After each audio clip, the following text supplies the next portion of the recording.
Senator Tom Cotton does not like getting letters or any type of correspondence that criticizes him or protests anything that he's doing. So he has decided to send out cease and desist letters to any activist that he doesn't like. That is something that was reported by the Arkansas Times, and they found that members of an activist liberal group known as Ozark Indivisible had been receiving these cease and desist letters ordering them to stop trying to contact Cotton. So the letter actually threatened them with possible police action. The letter is immediate notification that all communication must cease and desist immediately with all offices of US Senator Tom Cotton. All other contact will be deemed harassment and will be reported to the United States Capitol Police. So, huge distinction here. They claim there's two categories. One is communication that contains a threat. If you're threatening a United States senator or anyone, the cops should come talk to you.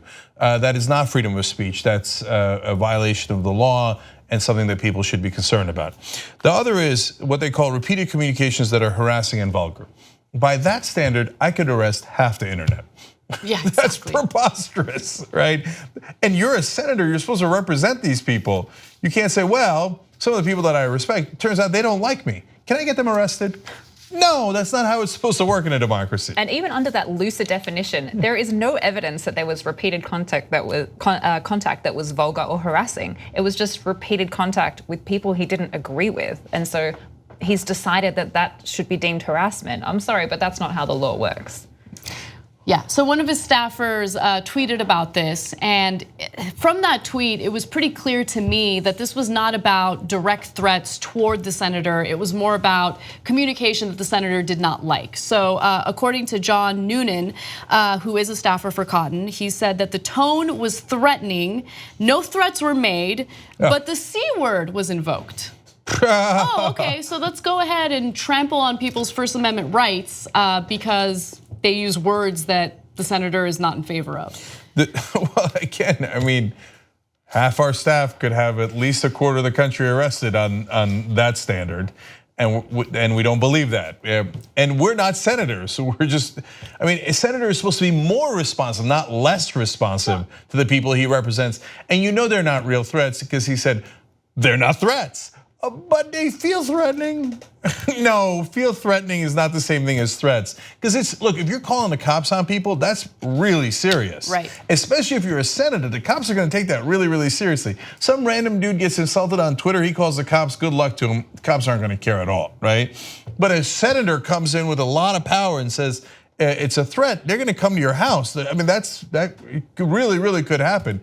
So make sure it's a threat and don't use that for like, I felt insulted. That's not a thing. It's not that Tom Cotton is like some sort of lovely, like huggable guy and he just intimidated when people use foul language because he's a good Christian guy. Not at all. This guy is also in favor of waterboarding. So he wants people to use, American people to use physical violence against others. But then when someone comes into his office and calls his staff the C word, that's unacceptable. They have to cease and desist that straight away. So, you know, where's the standards here? I mean, and also, like, what happened to people on the left being the snowflakes? You're a US senator. You are supposed to represent your constituents. Some portion of your constituents aren't happy with the job you're doing and they're voicing their opinion. It is your job to respond to that. It is not your job to violate their First Amendment rights and, you know, squash any and all communication that they could have with you. I mean, this is crazy. How are you really that weak? Like, you're a tough guy when it comes to waterboarding, but you're not so tough when it comes to communicating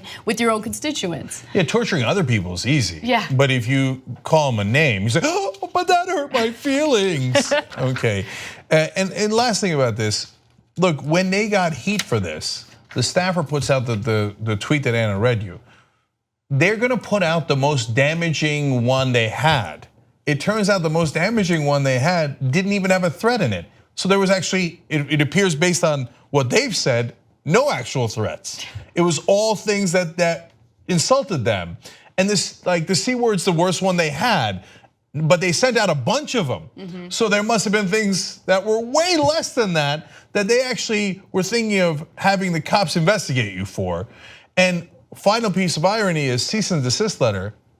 What are you using lawyers? I thought you guys were against lawyers. I think that's actually, like, I know you said the last thing, Cenk, but this is, I think, the really scary part of this issue. It's not that this guy is a bit of a snowflake. I mean, that's kind of funny, but I think what's really scary is that he's telling people, I'm going to use the full force of the law to stop you from speaking your mind. And if he can get away with it, if these letters actually are successful in intimidating people into silence, or if he does actually come after them, if they continue to correspond and he uses the legal system to stop them, that I think is the next step in this Trump presidency. Yeah, that's a great point, Jade. And so that as First Amendment issues, you used your First Amendment not only to speak out, but also to ask your government to address your issues, right? I mean, that's part and parcel of the First Amendment. It's the most important thing in the First Amendment. And he's saying, if you do that again, I'm gonna have you arrested. And what is that? That's big government. That is this guy using the might and power of the United States government to try to intimidate you into not speaking. I was led to believe that the conservatives cared about the First Amendment and cared about the Constitution and didn't like big government. I was led to believe that. If you become a member of the Young Turks, you'll be saying, you know, I'm like a smart person. So do it right now, tytnetwork.com/join. Get the whole Young Turks show every day.